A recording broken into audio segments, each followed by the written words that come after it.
Today we're having a look at Francine Frye Electro. It was made by absorbing Electro's powers and using that ability to manipulate electricity, she transforms into that super villain. Let's take a look.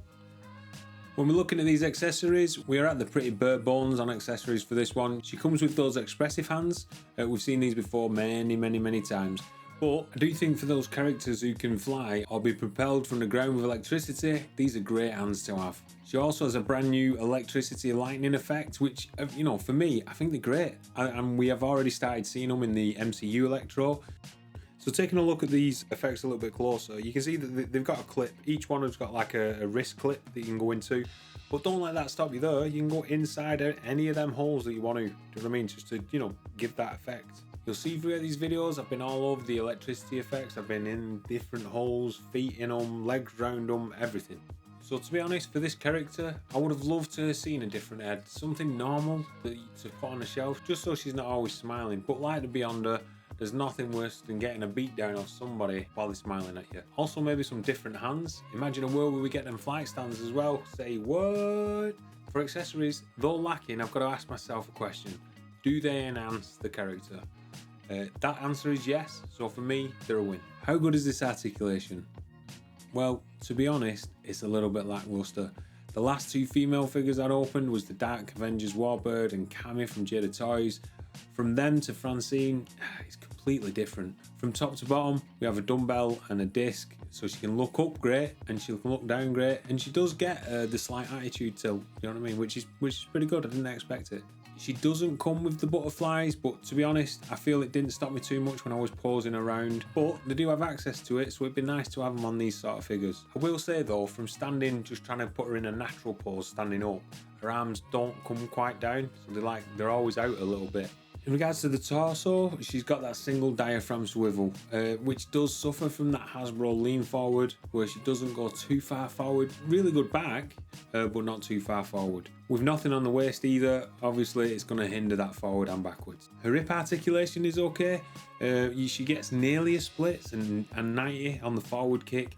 Her back kick does suffer a little bit because the booty is blocking it. She has that expected thigh swivel and double knees, as you get with all the legends, but she doesn't have a boot swivel. Again, I love a boot swivel. It helps with them crouching down poses. It just gets that balance a little bit better. But again, coming off the back end of them other two females I've just reviewed, this hits you hard, But for the crouching poses, we do get a little bit of help because, you've got the regular disc and rocker, which for me is fine, it works well. Things I would defo change with this articulation would be make the head and neck articulation a little bit better, add a boot swivel. Please start giving the torso that we've got for the great figures to all the figures.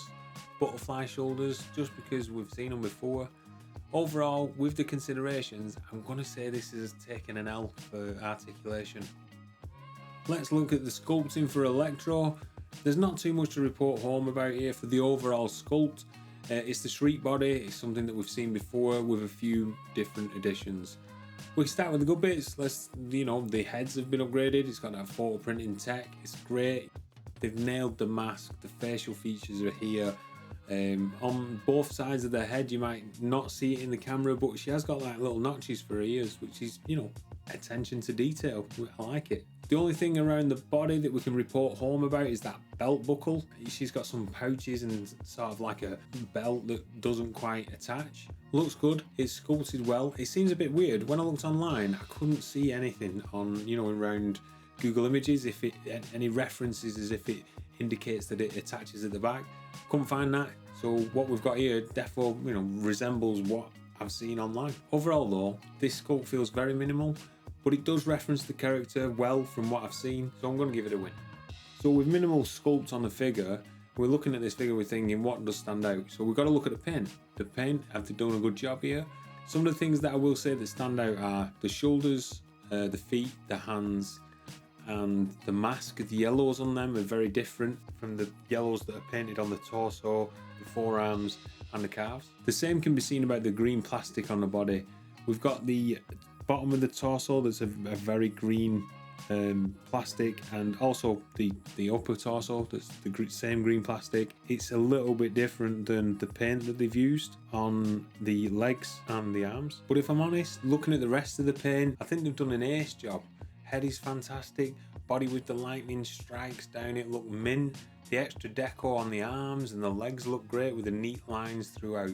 Looking at the calves, you can also see she's got that lightning bolt, do you know what I mean, that's detailed above the boot. Although it's short and sweet here from a paint point of view, I'd definitely give this a win.